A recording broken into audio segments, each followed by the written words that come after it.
పేరు Baba Saheb doctor BR Ambedkar తల్లిదండ్రుల పేరు భీమాబాయి రంజీ సక్పాల్.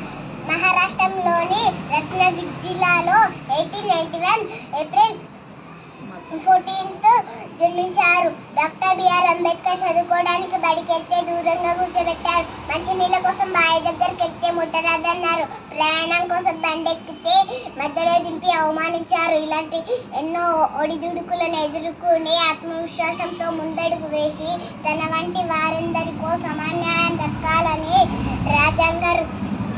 శ్రమించిన రాజ్యాంగ రూపశిల్పి భారత రత్న డాక్టర్ బిఆర్ అంబేద్కర్. మనకు రాజ్యాంగం ఎప్పుడు అమల్లోకి వచ్చిందంటే 1950 26 జనవరిలో అమల్లోకి వచ్చింది. దీన్నే మనం గణతంత్ర దినోత్సవంగా జరుపుకుంటాం.